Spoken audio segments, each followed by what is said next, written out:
हजरत हुसैन को जितने लोगों ने मिलकर के शहीद किया उन सब को मार दिया गया, काट दिया गया। और मारने वाला कौन था? मुख्तार सख्ती था। और 5 साल के अंदर ही हजरत हुसैन को कत्ल करने वाले को चुन चुन करके मार दिया गया, एक भी नहीं बचा। जानते हैं एक एक दिन में 248 आदमी को मारा जाता था। इसलिए मारा जाता था कि ये भी हजरत हुसैन से लड़ने के लिए आया था। एक दिन में 248 आदमी को मारा गया। और शमर जिसने हजरत हुसैन का सर तन से जुदा किया था उसको मार करके कुत्ते के आगे उसकी बोटियां रख दी गई। और उबैदुल्लाह बिन ज़ियाद जिसने यजीद के हुक्म पर हजरत हुसैन को घेर करके पानी बंद किया था, उसको किस तरह मारा गया आप सुन करके हैरत आपको होगी। उसको इस तरह मारा गया कि उसकी एक एक बोटी कर दी गई और मस्जिद में ला करके उसकी बोटियों का ढेर रख दिया गया, किसी को भी नहीं छोड़ा गया। फिर ये ताज़िया किसको दिखाने के लिए, ये लाठी किसको दिखाने के लिए, ये तलवार किसको दिखाने के लिए? समझ में बात आ गई, ये सियासत है, शरीयत नहीं है। और एक ख़ास बात याद रखिए, 352 साल तक कोई मुहर्रम नहीं था।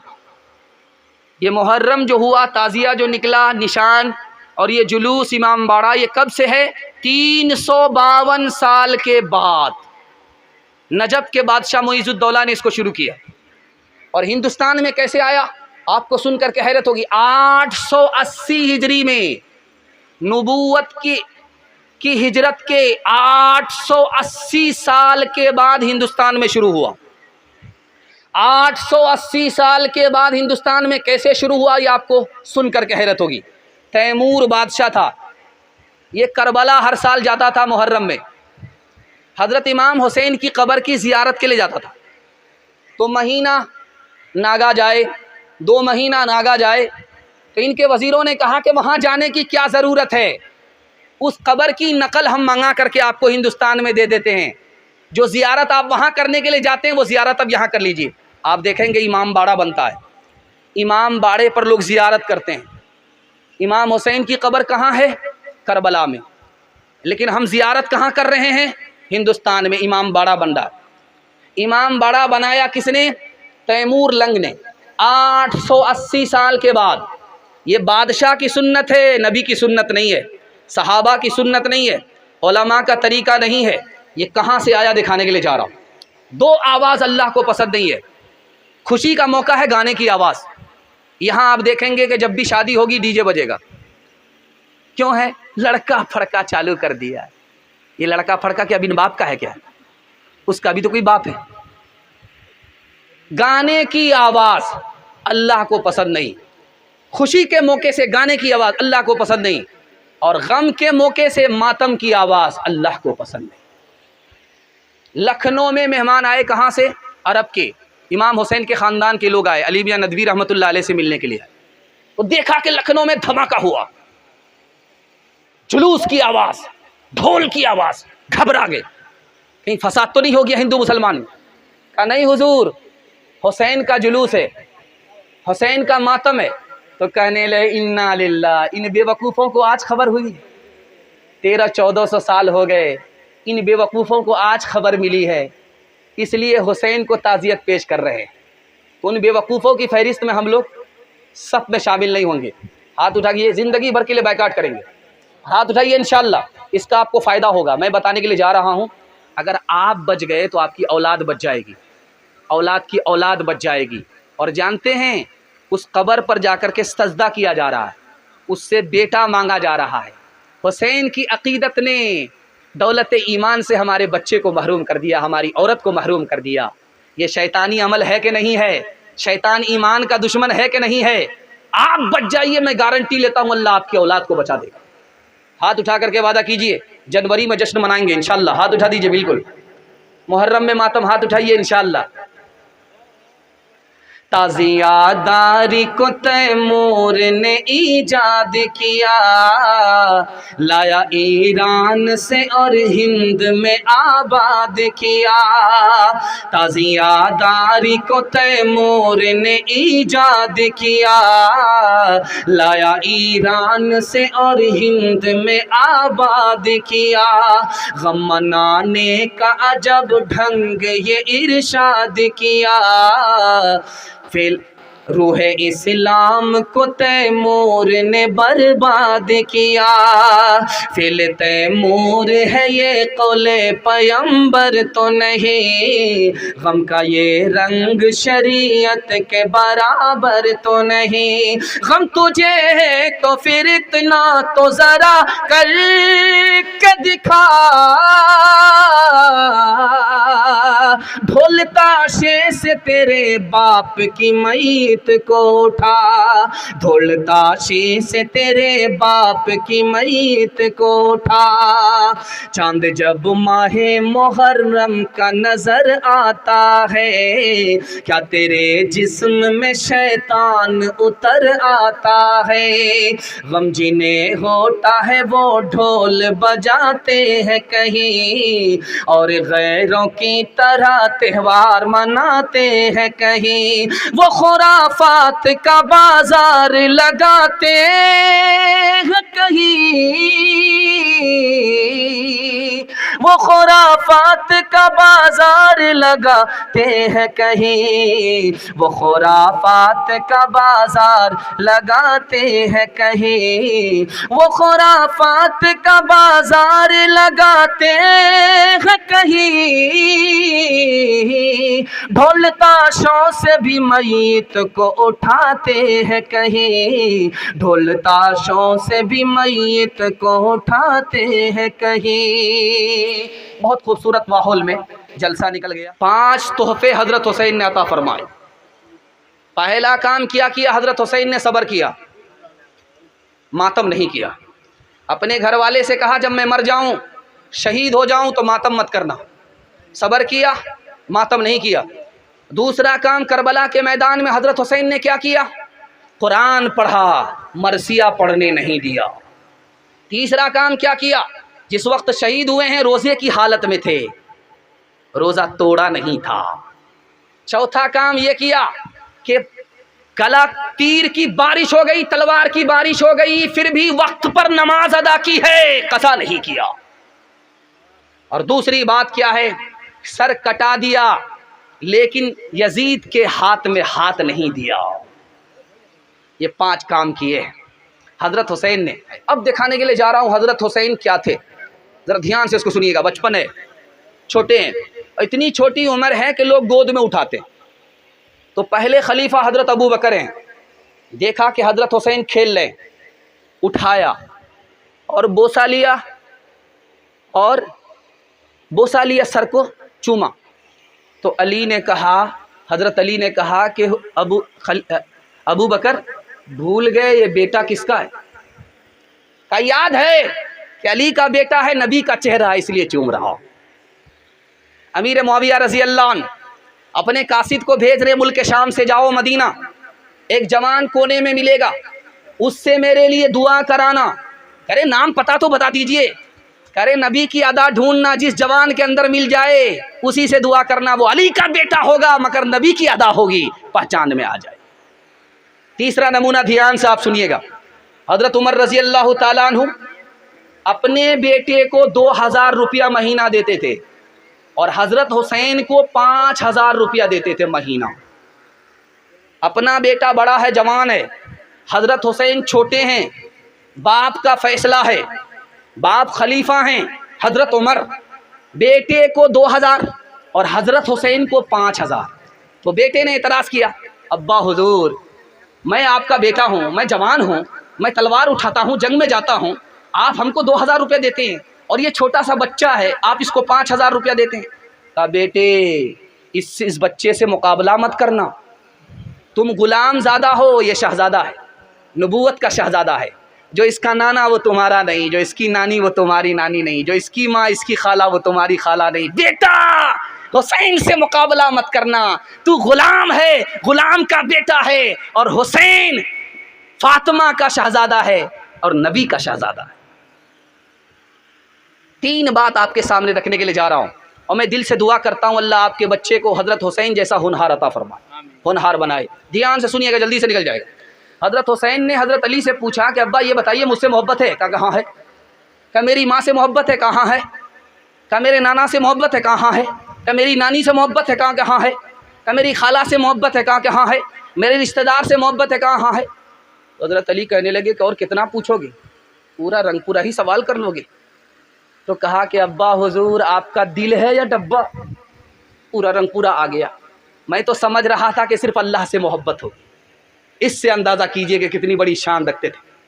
हज़रत उमर रज़ी अल्लाह ताला अन्हु को रिलीफ बांटना था, हर मुसलमान के बच्चे को रिलीफ देना था। तो उनको पूछना था मजमा से, भाई किस उम्र के बच्चे को सरकारी पैसा मिलना चाहिए? दांत टूटे तब, दूध छोड़े तब, 2 साल का हो जाए तब, पैदा हो तब, कब देना चाहिए? तो किसी के पास जवाब नहीं था। हज़रत हुसैन बचपन में हैं, खड़े होकर के सवाल करते, चचा जान मुझे इजाज़त दे दो, 2 मिनट में जवाब दे दूंगा। कहा कि ये क्या बात है? तो कहा कि बेटा जवाब दो। कहा जब बच्चा पैदा होता है तो वो रोता है, हंसता नहीं है, उसको हंसाना पड़ता है। वो बच्चा रोता रहता है, वो रो करके ये बताता है कि सरकार के ख़जाने में मेरा हिस्सा लग गया, जब तक नहीं दोगे मैं BBC लंदन चुप बैठने वाला नहीं। हज़रत उमर ने कहा शाबाश बेटे, मसले को हल कर दिया। मसला समझ में आ गया कि बच्चा जैसे ही पैदा हो सरकार के ख़जाने से उसको सरकारी पैसा मिलना चाहिए।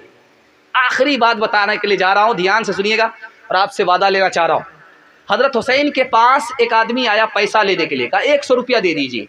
तो हज़रत हुसैन ने उनको 1000 रुपया दिया। तो बगल का जो आदमी था वो बोला कि आप फजूल खर्ची कर रहे हैं। उस आदमी ने 100 रुपया मांगा था, आपको 100 रुपया देना चाहिए, आपने 900 रुपया बढ़ा करके दे दिया, ये फजूल खर्ची है।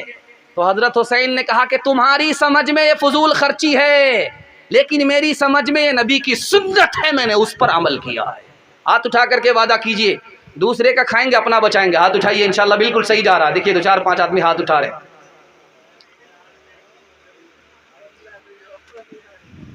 जो दहकती आग के शोलों पे सोया हुआ हुसैन, जो जवां बेटे की मैयत पे न रोया हुआ हुसैन, जिसने अपने खून से करबल को धोया हुआ हुसैन, जिसने अपने खून से करबल को धोया हुआ हुसैन, जिसने अपने खून से करबल को धोया हुआ हुसैन, जिसने अपने खून से करबल को धोया हुआ हुसैन, जिसने अपने खून से करबल को धोया हुआ हुसैन, जिसने सब कुछ खो के भी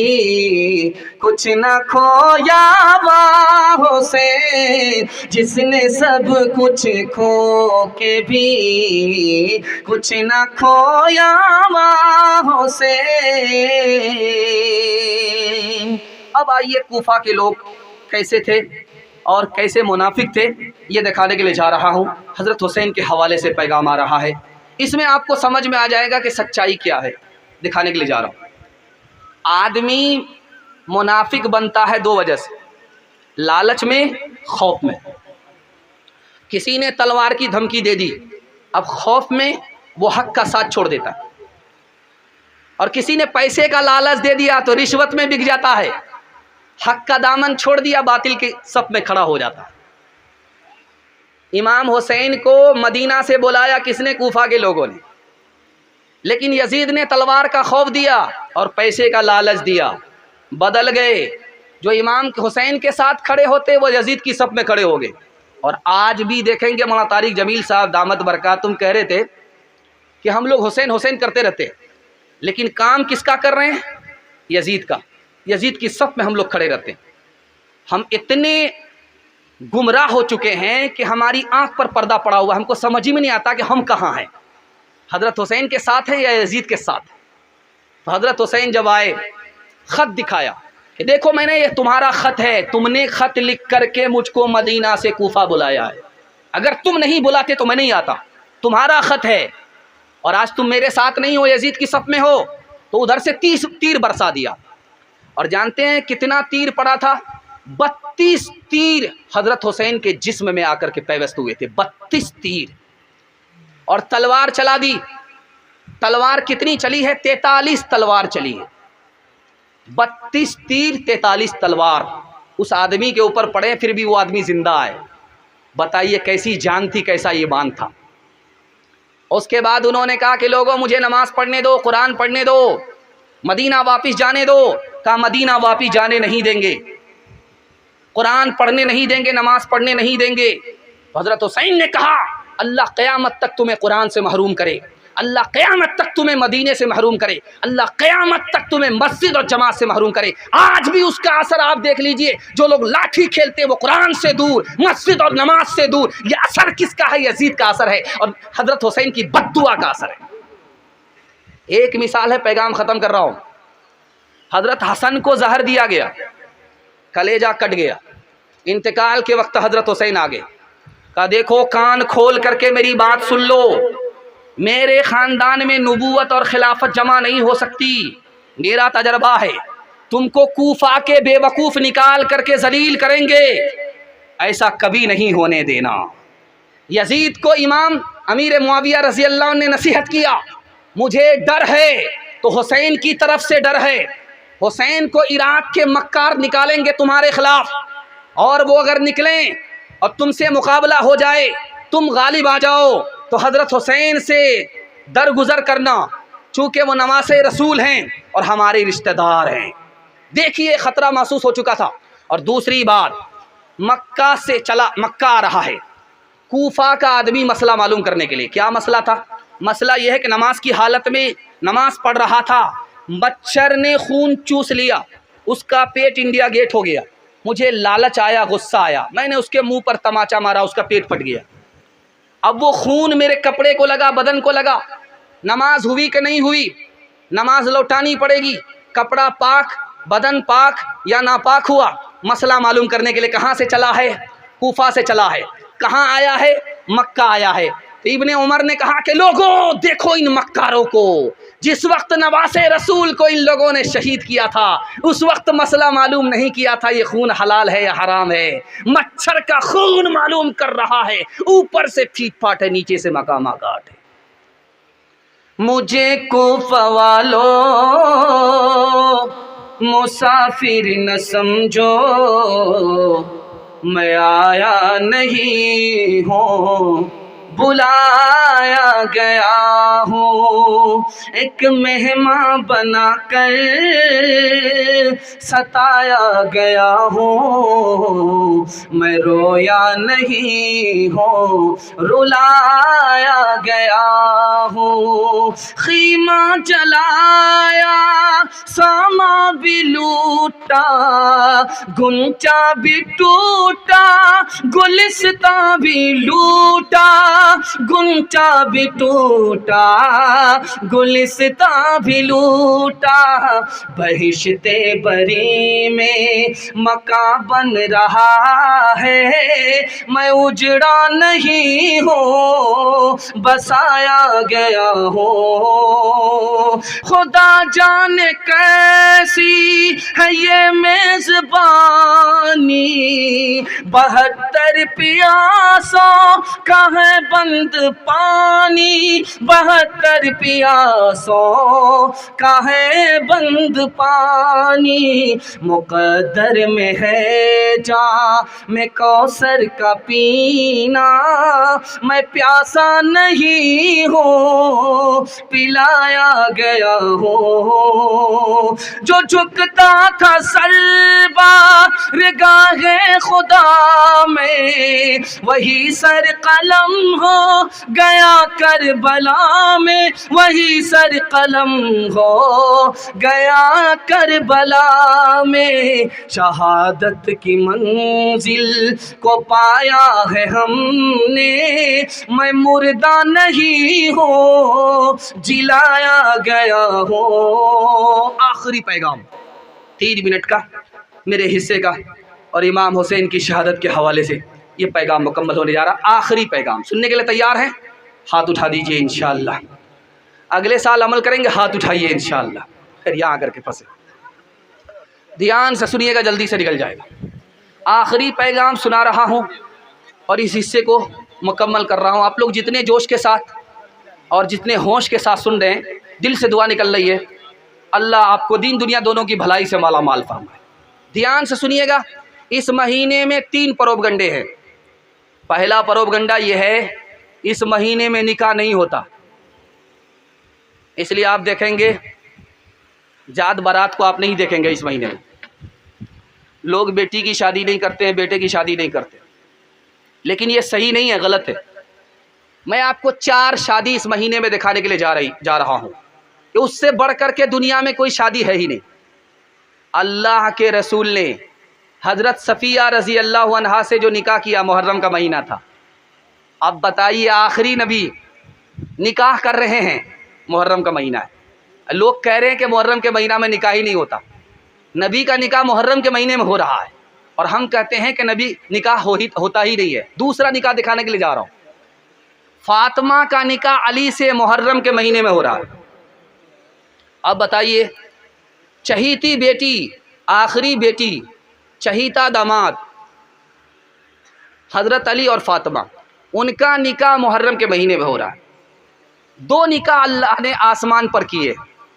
एक निकाह हुआ है नबी का ज़ैनब से, आसमान पर हुआ है, और दूसरा निकाह उम्मे कुलसूम का हज़रत उस्मान से आसमान पर हुआ है। ये निकाह भी मुहर्रम के महीने में हो रहा है, रुखसती भी मुहर्रम के महीने में हो रही है। अब चौथा निकाह दिखाने के लिए जा रहा हूँ।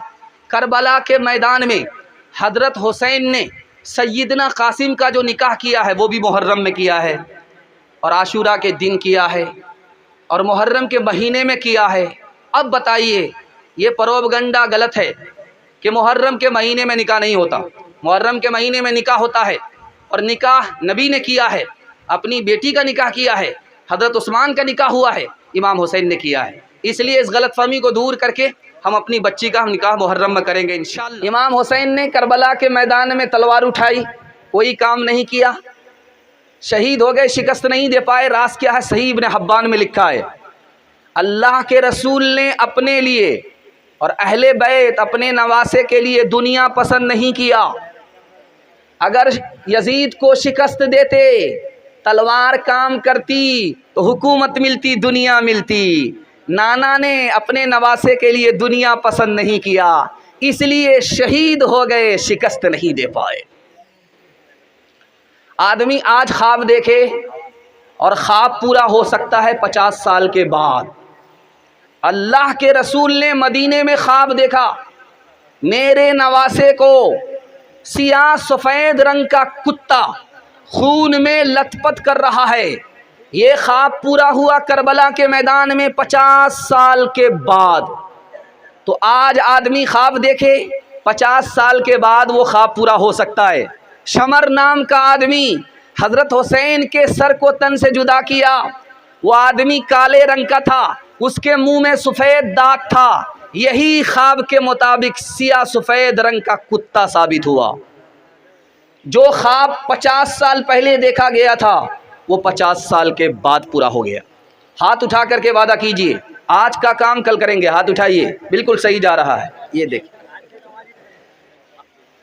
जो सूरत हो तो ऐसी हो, जो सीरत हो तो ऐसी हो, मकामे कर बला में फिर मुसीबत हो तो ऐसी हो। जो सूरत हो तो ऐसी हो, जो सीरत हो तो ऐसी हो, मकामे कर बला में फिर मुसीबत हो तो ऐसी हो। लड़े तन्हा जमात से दरहा लेके हो प्यासा, शुजात हो तो ऐसी हो, शहादत हो तो ऐसी हो।